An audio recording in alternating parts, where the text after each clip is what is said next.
Well, what the hell is this all about? Strictly Come Dancing viewers shocked as first celebrity to leave. Don't the public understand that this is nonsense? And don't the public realise that their time is being wasted by watching shit? Now, I'm familiar with the entertainment argument. This is supposedly entertainment. We are entertained. Oh, now I'm one of those very rare people who have never ever watched an episode of Big Brother. Of course, I understand the concept of Big Brother and I understand why it was introduced. What they want is they want to acclimatise the public to being viewed, to being watched, to being spied upon. For example, the webcams on the TV that can record you masturbating in front of the TV. There are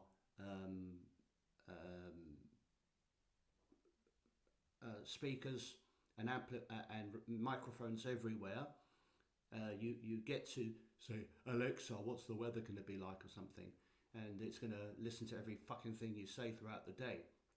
So, and now on top of all that, instead of encouraging the public to be thoughtful citizens, it would definitely be in the national interest if the public took a genuine interest in deep politics and what's going on.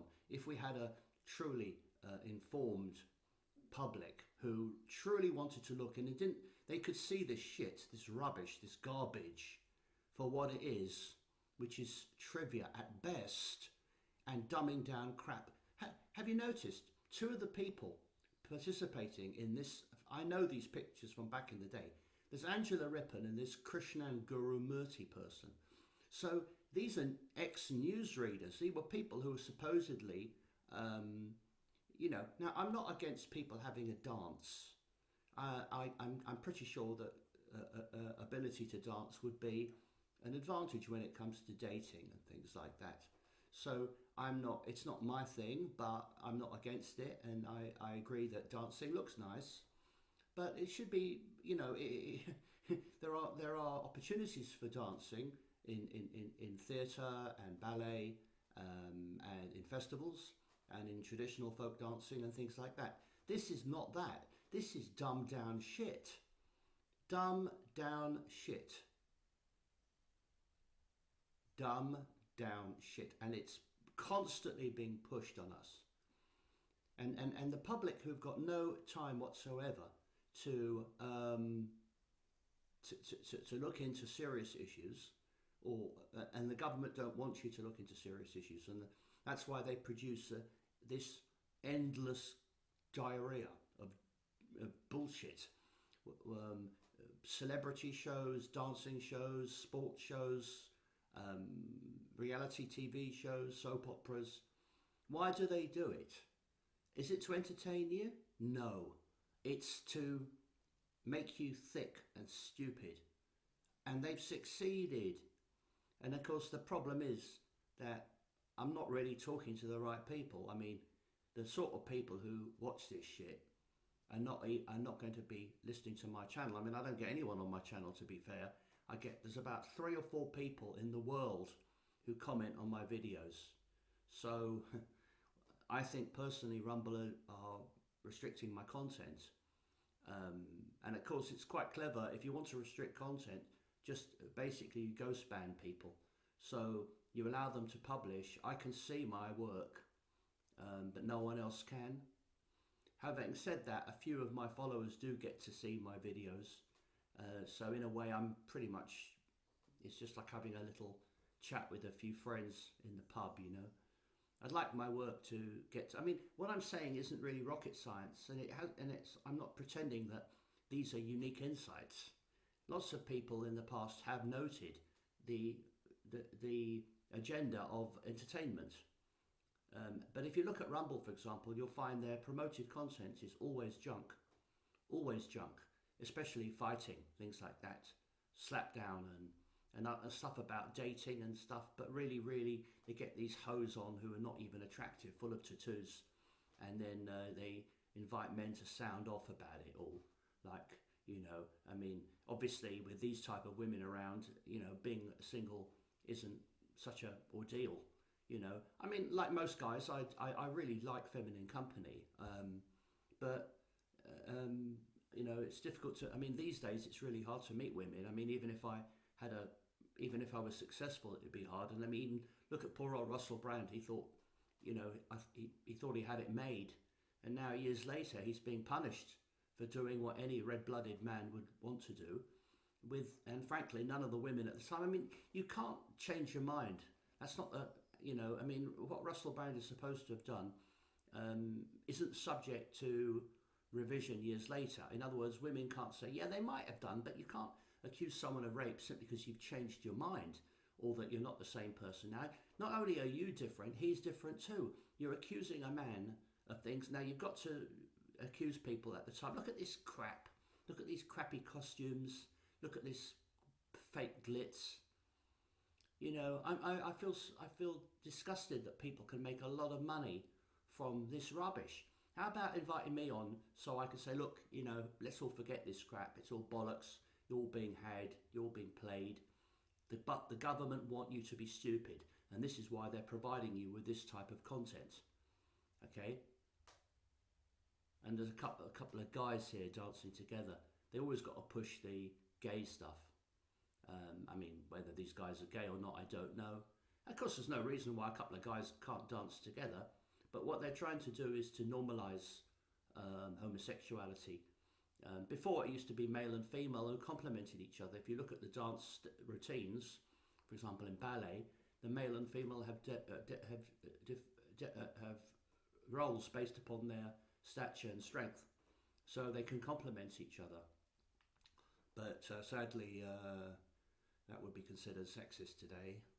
But you know, I don't care about it.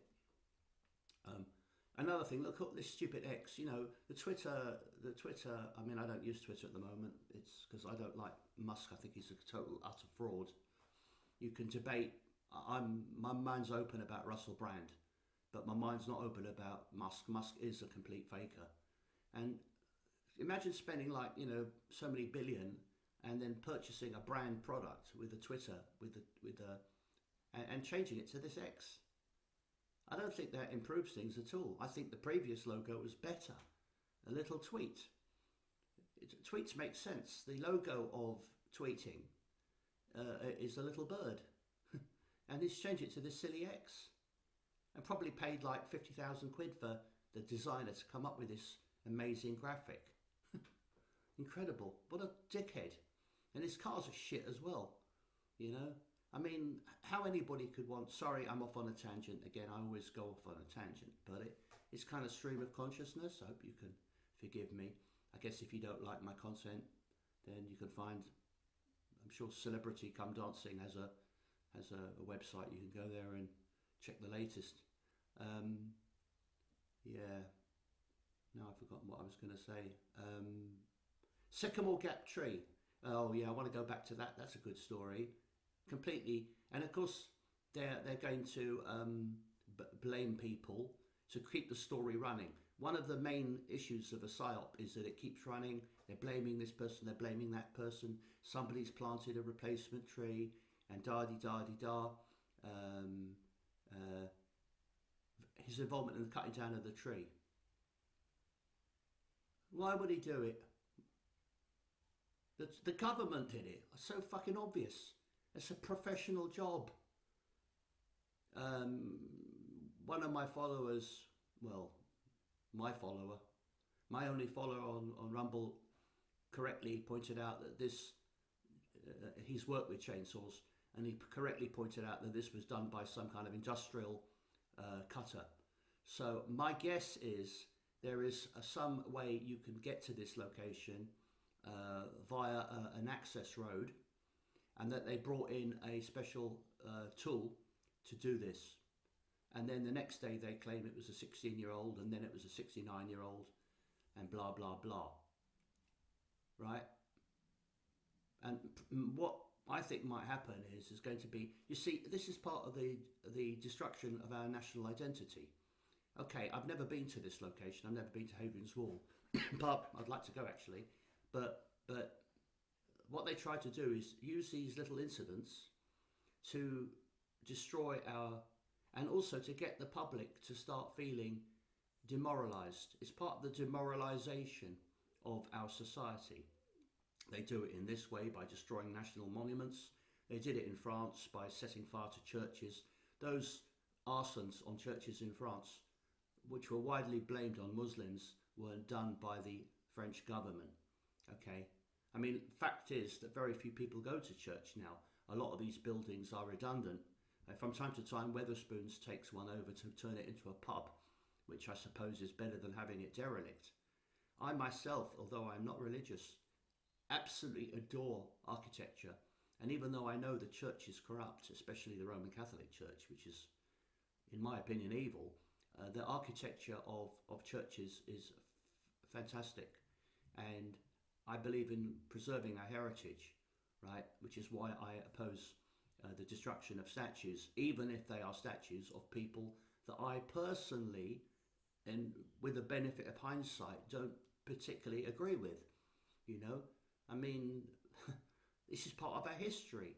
Let's, by all means, point out that such and such a person had slaves or something, but you're going to have to remove the statue. The guy's dead anyway. What are you going to replace it with? A grand ice cream cone or something? You know? So this is part, you know, like I said, the vast majority of people would not be, and look at this guy, he's got like a tape and he's it's all such fucking staged shit. Staged shit. It's staged. It's staged. Does that look to you? Does that look to you like a middle of the night job? This is a money shot. Okay, the stump. It's the money shot. And look at all these. This stage picture. There's a guy there taking pictures of the. How many more pictures do they need of this fucking thing? These guys are all agents, government agents.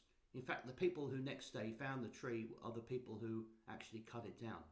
This tree was cut down by the government. We have secret war on our society done by government agents. Okay, God knows why they do it, and God knows why they agree to do it. Do you know, if I perhaps accepted a job as a government agent, I could see useful things to do. For example, I could go to Dover and try and stop these people coming in. I mean, I know I would know what to do to stop them. It wouldn't. It's not difficult to know how to stop them. It's not pleasant, but it can be done, right? So if you look here, I'm wondering. I mean, to be honest, the tree could have been felled from either side using a special tool, a special type of vehicle. So I wouldn't be surprised if I look on. I mean, I haven't done this yet, and even I may not even bother because, you know, what's the point of researching things when no one is interested in looking into issues? But either from the north or the south of Hadrian's Wall in Northumbria, there must be some sort of access roads to a local farm, and it's quite possible that in the middle of the night, some vehicle was sent up here to cut the tree down and then retreat. So that could be the case. I'll have a look. It might be interesting to see this location from Google. I'll try it later and see what I can come up with. Hold on, let me just see.